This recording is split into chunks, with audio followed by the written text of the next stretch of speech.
Tēnā koutou. Greg and I are going to talk about our collaboration to use technology to enhance teaching and learning. I'm going to start with a brief overview of the research in higher education with regard to assessment practices, and then Greg is going to discuss his use of technology in Canvas, which enhanced his teaching and his students' learning. So there have been several themes that have dominated assessment research in higher education in the last 2 decades. Firstly, there were calls for greater transparency in assessment criteria in higher education. As early as 1998, Black and William were researching the impact of formative assessment on students' learning. Is it not working? Maybe. Okay. Have to use my teacher voice. This is the definition of formative assessment that underpins my teaching philosophy. And I don't have it on the slide, but I'll read it to you. And it's from Black and Williams' early research. Practice in a classroom is formative to the extent that evidence about student achievement is elicited, interpreted, and used by teachers, learners, or their peers to make decisions about the next steps in instruction that are likely to be better or better founded than the decisions they would have made in the absence of the evidence that was elicited. Further to formative assessment, at around the same time, the use of using rubrics and exemplars to effect such a change in student responses to assessment became prominent.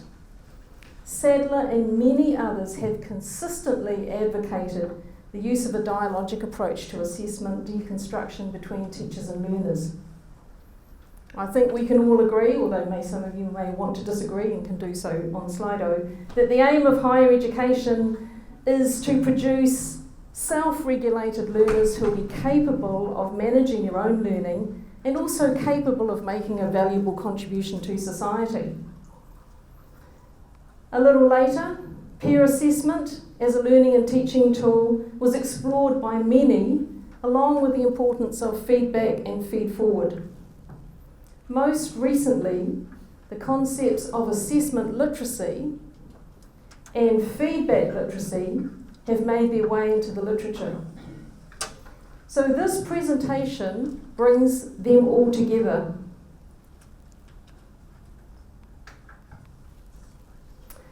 If the experience of repeating the feedback over and over again as we described in the brief resonated with you, and on the weekend I saw a shopping bag that said, shop, eat, sleep, repeat. This resonated with me because it feels like we are grading, giving feedback, grading again, but there's nothing that's happening in the middle. Carless and Bowd in 2018 suggested this, that feedback processes in higher education are commonly misunderstood, difficult to carry out effectively, and do not fulfill their aspiration of significantly influencing student learning. So what do we do before you all get too depressed and brush off your CVs? Smith suggested that we need to add a literacy development protocol to be a normal part of our teaching process. And Smith, along with the others, said, students need to be able to understand the purpose of assessment, be aware of the processes of assessment, and have opportunities to practice making judgments about the quality of assessment through both the marking of exemplars and formative assessment. None of this is a surprise to you, but what is useful is how Greg used the technology to confirm his anecdotal observations and how he applied those in his classroom teaching. Over to you, Greg. Thank you.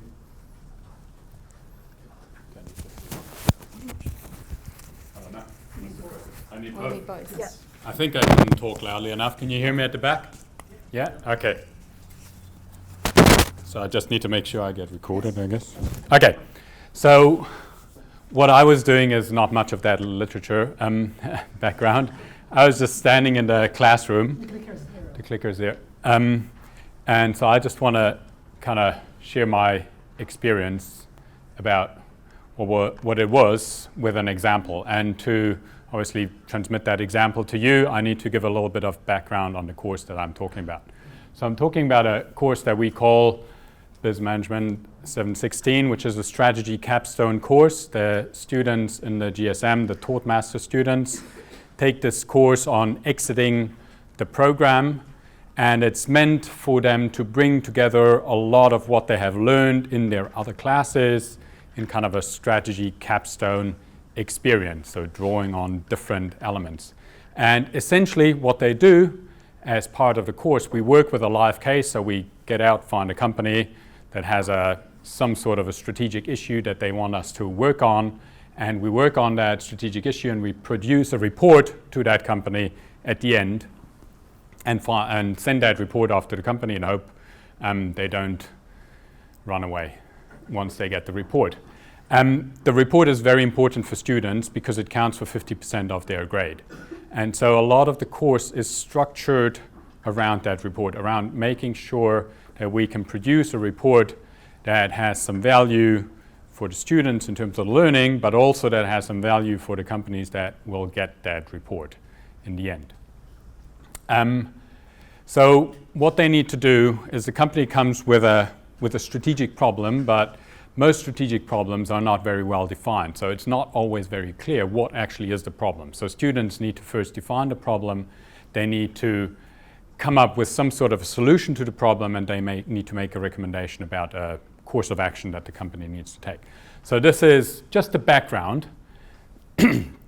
And while I was teaching this, and that was purely my observation, that students were losing a lot of marks on our final report, where I was looking at the fit between what they did in the analysis and then the problem. I'll unpack that a little bit more. But they do something in the analysis, but then they come up with a problem that's completely unrelated to the analysis. So they analyze, write a nice analysis, and they come up with, it's all about X here, and then the problem's Y. I was like, whoa, where did that come from? Okay. And the evaluation of alternatives. So they were losing a lot of marks on this, and one way was kind of more anecdotally for me marking, I was noticing this, but I also used that tool in Canvas, which is, I don't know if you have, most of you would know, maybe the toolbox, the UA toolbox in Canvas, where you can run the rubric analytics. So this is the rubric analytics for the course, and you can see here, this is where strategy formulation and evaluations assessed. You can see we have 31% sitting in the D range. This is no good. Okay?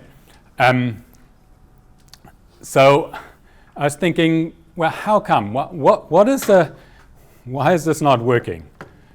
And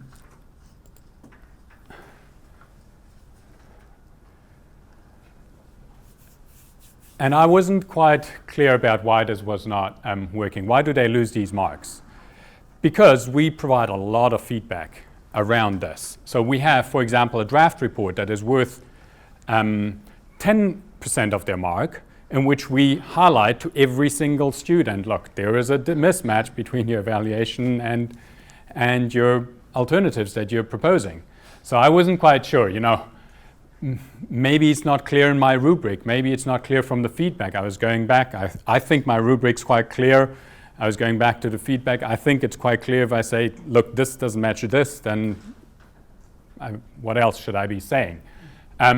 So either they have the rubric, they don't read it, or they have the rubric, they don't understand it.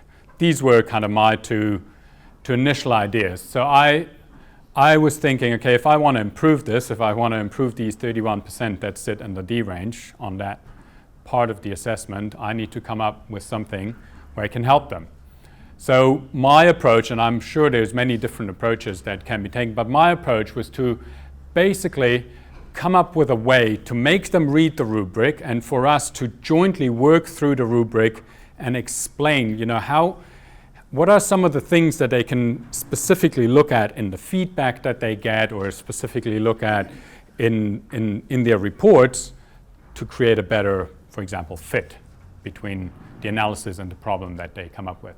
And that took a little bit of time to just coming up with these exercises, and I guess for every single one you'll have different problems and probably will need different solutions. But I'll just want to share one example of how I did this. So this is my example 1. It's around problem definition. So in my problem definition, I have a part of my rubric. So this is what students see, and I say integrating crucial elements from internal and external analysis. So they need to, in the problem definition, have some elements of external analysis, internal analysis, we mean inside the firm by this, and that needs to be in their problem definition. So then I took, and this will be like an exercise that I might do in a TBL session, or maybe I actually did this in a lecture, took part of the lecture to kind of go through this just to make sure that everyone's there.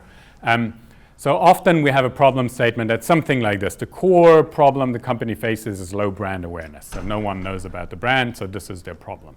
Okay, they might come up with this problem, but then, and I just created this, but then I would see a table of content of their report that looks something like this.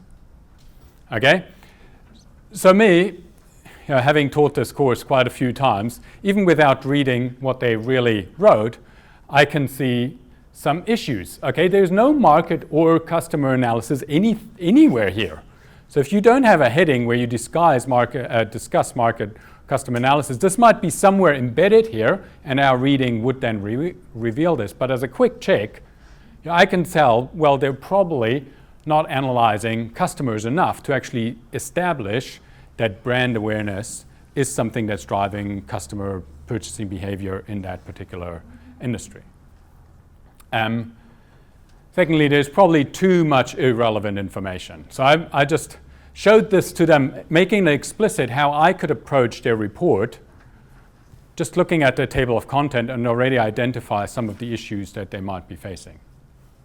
And basically, I then got them to sit down in small groups, go through the table of content. Of course, a note, I told them to bring along their table of content before the lecture for their reports, and then just have this short exercise. I took about 10 minutes for them to do this in class, form little groups. I know I don't have too much time left, so I'm going to just rush through my second example. Very similar. Often we have two strategies. I would just give them examples of two strategies, and these come back again and again and again. So extend distribution, or they need to launch some sort of a social media campaign. This is still with the same problem of low brand awareness. So we're extending distribution or having some sort of social media campaign. Again, I would highlight to them they need a comparison of alternatives in order to gain points on that component of the rubric, and they need to explicate assumptions.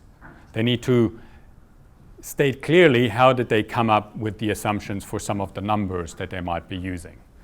But then what I get is this. So this is, again, a stylized, yes, but very typical thing that I would get as the analysis part, as the comparison of alternatives. And I would then ask them, assess this evaluation, which grade would you give it? Maybe everyone in the room can have just a very short thing. What would you give this grade as an evaluation of these two alternative strategies? Which one should we choose?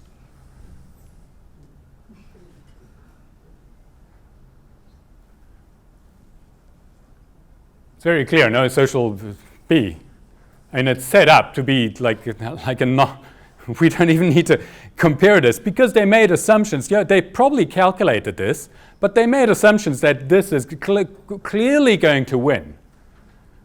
Okay, but because they don't explicate these assumptions, there's no way for me to know what is going on. They're just giving me a number and then they're saying, look, B is way better, so we'll just focus on B. But they actually took an alternative that's not even comparable. So I tell them, look, if I get this, then you're going to fail on that evaluation of alternatives. This is why I took the big red cross to just make it clear for them in the lecture that this is a no-go, because if not, I might have students going back, in your lecture slides you had this, so this is great.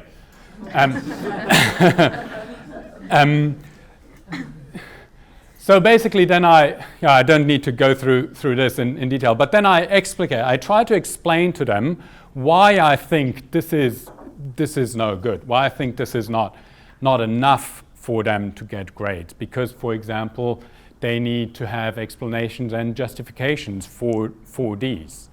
They need to have the assumptions clear around which numbers came into these calculations for me to be able to come up with these numbers. So I can cross-check these.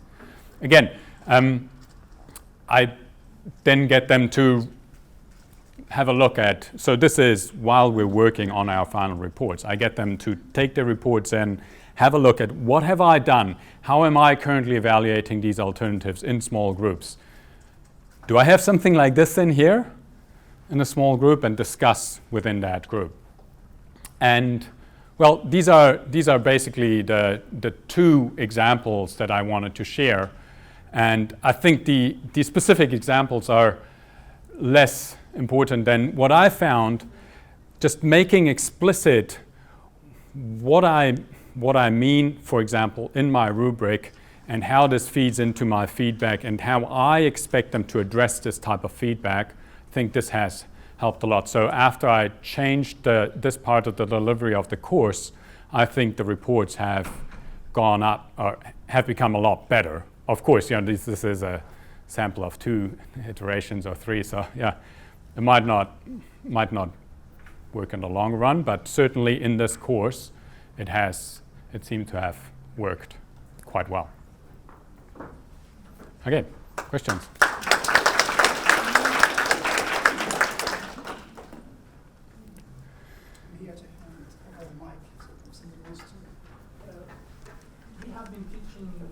Project as well in video and with God, that we, thank you.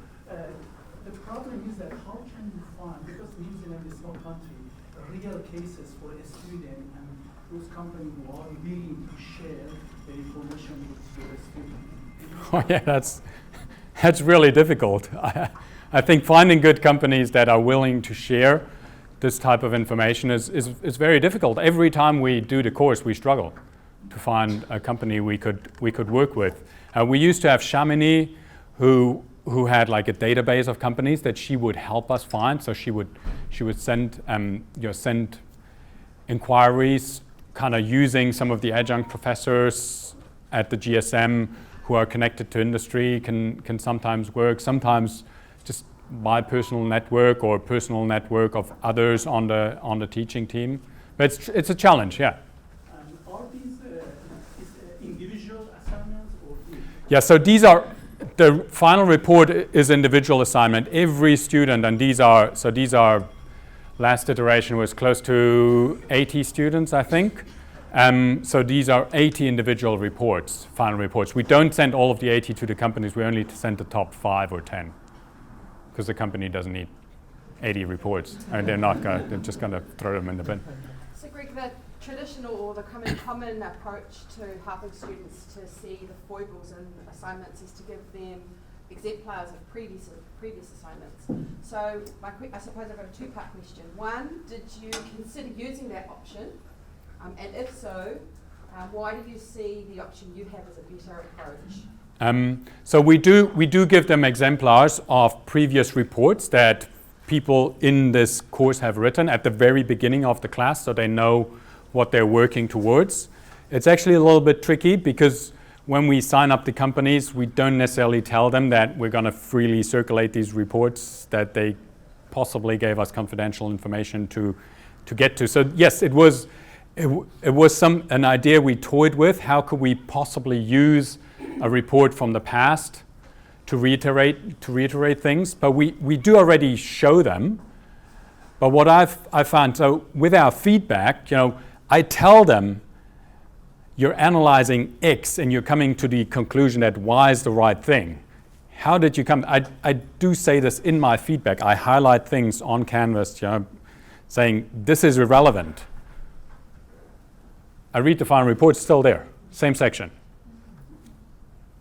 That was kind of what I was struggling with. And this is why I don't necessarily know if showing them an exemplar of another student who already went through this process of eliminating information, so they only see the end product.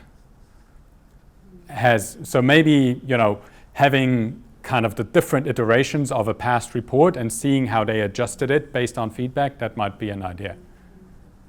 I think in a way it is an idea, but still it's a different step to seeing the errors in other people's work and actually being able to isolate the errors in your own work. Yeah, and I think this is why I wanted to have it kind of in class in a group discussion. So in groups of three or four, discussing their, for example, it's not there anymore, but discussing their table of content, or discussing in the group, their evaluation of alternatives, so that others could also have a look at the evaluation of alternatives for them to say, because I might think, oh yeah, this is great evaluation of alternatives, no? But then when my peers look at it, they might say, well, it looks pretty much like what Greg just had on the slide and said a big X on it. So maybe it's not that great. There is some research to back up that students who engage in peer review actually learn more about their own assessment than they do about the person who's receiving the feedback from them. So peer assessment can be a valuable tool.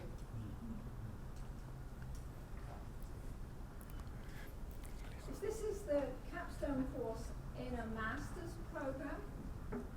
Next year, when these people are at work, there won't be a rubric. How are you preparing them to do a good job? Yeah. They will get feedback though. So they're not just dealing with a rubric, they're dealing with feedback as well, because Greg expects them to incorporate the feedback into their final report. Well, I think obviously the rubric is only one element. I think most value actually comes from the feedback we leave on their report. Using the rubric, I try to make it very explicit to them. Look, in your draft report, you got very low grade on this part of the rubric. There's all of these comments about it that you now don't see, but they have on their report. Now you can possibly cross-check it against this. Have you actually looked at your table of contents? And can you see? And I think these are just tools that they could use in their work life, for example. So this is not going to guarantee a great report, by no means. But it's going to give them a tool to actually reflect on their work and say, well, maybe I need to take some stuff out that's irrelevant. I think we're running out of time. Thank you very much, Greg Thank you. and Una. Please join me in thanking